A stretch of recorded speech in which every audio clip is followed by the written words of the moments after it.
सिमडेगा के जंगलों में एक बार फिर से लकड़ी माफिया सक्रिय हो गए हैं। वाइल्ड लाइफ संरक्षित वन क्षेत्र में रात के अंधेरे में पेड़ों की कटाई हो रही है। जंगलों में पेड़ की कटाई से ग्रामीण आक्रोशित है। वन विभाग सिमडेगा की माने तो वाइल्ड लाइफ संरक्षित वन क्षेत्र अलग डीएफओ के अंदर आता है। वो रांची में बैठते हैं। डीएफओ साहब जब रांची में बैठेंगे तो जंगल की रक्षा कैसे होगी? तो पुष्पा फिल्म का डायलॉग चलेगा, झुकूंगा नहीं वाला डायलॉग। ये लकड़ी तस्कर जब फिल्म में शान से कहता है कि वो झुकेगा नहीं, तो आप खूब तालियां बजाते हैं। एक पुष्पा पूरी पुलिस के लिए सिरदर्द बना था, लेकिन सिमडेगा में कई बार पुष्पा इन दिनों एक्टिव है। सिमडेगा झारखंड का एक ऐसा जिला है जहां सैकड़ों पुष्पा रातों रात सैकड़ों पेड़ काट रहे हैं, पर वन विभाग मजबूर होकर देख रहा है।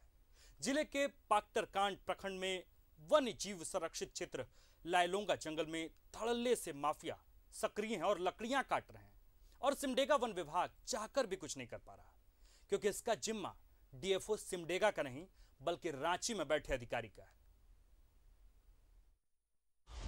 पुष्पराज, मैं झुकेगा नहीं। एक लकड़ी तस्कर जब फिल्म में शान से कहता है कि वो झुकेगा नहीं, तो आप खूब तालियां बजाते हैं।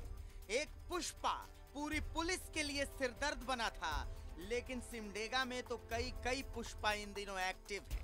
सिमडेगा झारखंड का एक ऐसा जिला है जहां सैकड़ों पुष्पा रातों रात सैकड़ों पेड़ काट रहे हैं, पर वन विभाग मजबूर होकर देख रहा है।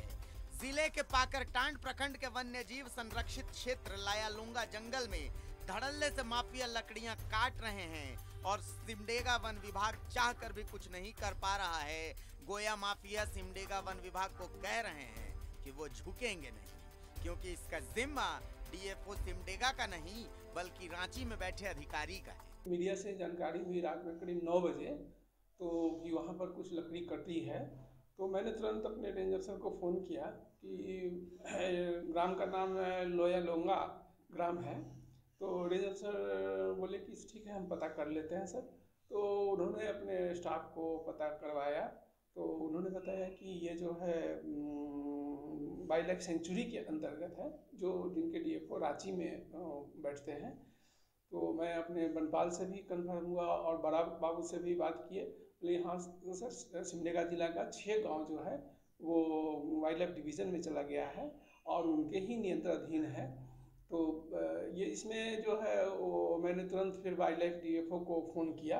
बोले कि अब तो रात बहुत हो गई है, तो अब अभी एक तो सुरक्षा के दृष्टिकोण से उन्होंने कहा कि सुबह ही भेजना ठीक रहेगा।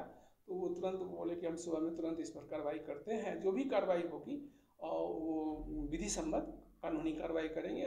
पेड़ की अवैध कटाई को लेकर ही सिमडेगा ने संजू प्रधान की मॉब लिंचिंग देखी। अब भी पेड़ों की अंधाधुंध कटाई से लोग आक्रोशित हैं। ग्राम सभा का कोई भी सदस्य कैमरे पर कुछ भी बोलने को तैयार नहीं है, लेकिन ऐसा लगता है जैसे ये इलाका एक बारूद पर बैठा है जहां कभी भी धमाका हो सकता है। नहीं, देखिए ऐसा है कि देखिए अब ये तो चूंकि देखिए ये तो खुला खजाना है सरकार का, जो जंगल है खुला खजाना है, और इस तरह की जो घटनाएं घटती है जब गांव वाले हम लोग को सूचित करते हैं, या हमारा जो वाइल्ड ये जो वन सुरक्षा समिति है, या फिर हमारे जो कुछ ये हैं ग्रामीण लोग हैं, वो हमारे स्थानीय ग्रामीण वो लोग हम लोग जब तक सूचना देते हैं कि इस तरह के कुछ अवैध काम जंगलों में हो रहे हैं या किसी भी तरह का, तो तुरंत हम लोग इस पर संज्ञान लेते हैं, और जो भी हम लोग के स्तर से भारतीय वन अधिनियम 1927 या जो झारखंड सरकार का जो नियमावली बना हुआ है, कानून बना हुआ, उसके तहत हम लोग तुरंत किसी भी स्तर पर हम लोग पीछे नहीं रहते। वाइल्ड लाइफ डिवीजन में लकड़ी माफिया के हावी होने से वन्य जीवों को भी खतरा है। इस तरफ सरकार और प्रशासन को ध्यान देने की जरूरत है। सिमडेगा से न्यूज़ 11 भारत के लिए आशीष शास्त्री की रिपोर्ट। और इस खबर पर विशेष जानकारी के लिए हमारे साथ सिमडेगा से संवाददाता आशीष जुड़ेंगे।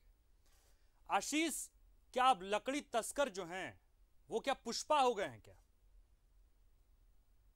बिल्कुल, देखिए एक पुष्पा के स्क्रीन पर आने से दर्शक तालियां तो बजाते हैं, लेकिन यहाँ सिमडेगा में सैकड़ों पुष्पा हैं।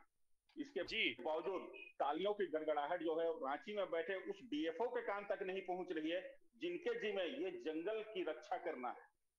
ये सबसे अफसोस की बात है कि सिमडेगा जो कि वन क्षेत्र से आच्छादित है, यहाँ माफिया जो है धड़ल्ले के साथ जंगल की कटाई कर रहे हैं, वह भी ऐसे जंगल की जो व्याघ्र परियोजना के तहत है, वाइल्ड लाइफ डिवीजन के अंतर्गत आता है, जहां एक पेड़ भी काटना सबसे बड़ा गुनाह माना जाता है। यहाँ माफिया हावी हैं, रात दिन एक करके यहाँ से जंगल की कटाई चल रही है, लेकिन बावजूद यहाँ वन विभाग कोई कार्रवाई नहीं कर सकता। उसका कारण है कि ये वन क्षेत्र जो है, जो वाइल्ड लाइफ के अंतर्गत आता है, इसका जिम्मा रांची में बैठे डीएफओ के अंतर्गत आता है, और वो शायद ही इस क्षेत्र में कभी आके झांकने की जहमत भी उठाते हैं, जिसका नतीजा है कि आज ये जंगल बेतबरी से काटा जा रहा है और लोग हाथ पर हाथ धर कर बैठे हुए हैं।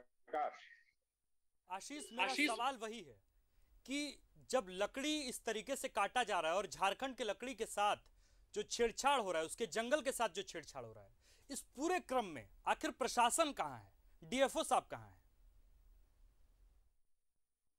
देखिए आकाश, आज सिमडेगा डीएफओ से हमारी बात हुई, उन्होंने ये कहा कि मीडिया के द्वारा ये जानकारी उन तक पहुंची, लेकिन उन्होंने अपने संवाद जो है रांची में बैठे डीएफओ तक पहुंचा दिया और अपने कर्तव्य से ही तीसरी कर लिए। इसके बाद वे ये भी जहमत उठाना मुनासिब नहीं समझे कि वहां जो जंगल कट रहा है उसे हम भी जाके रोकें, क्योंकि ये जिम्मेदारी उन्होंने साफ तौर पर कहा कि रांची में बैठे डीएफओ की है, और डीएफओ वहां से अपने कर्मियों को भेजेंगे तब इस जंगल की कटाई रुकेगी। तो जाहिर सी बात है, सिमडेगा से 170 किलोमीटर दूर रांची में बैठे डीएफओ सिमडेगा के जंगल की कैसे रक्षा करेंगे और कैसे यहाँ वन कटाई को रोक सकेंगे, यह सोचने वाली बात है।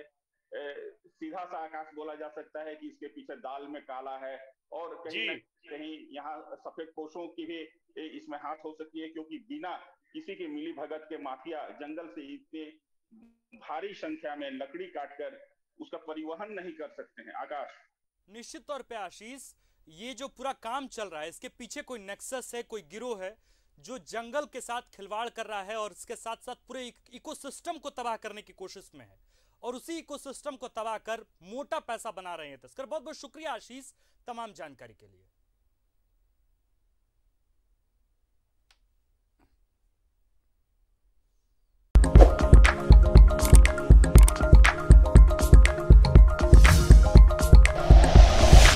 Like and share videos, subscribe करें हमारा चैनल और प्रेस करें बेल आइकॉन। News 11 भारत, सच है तो दिखेगा।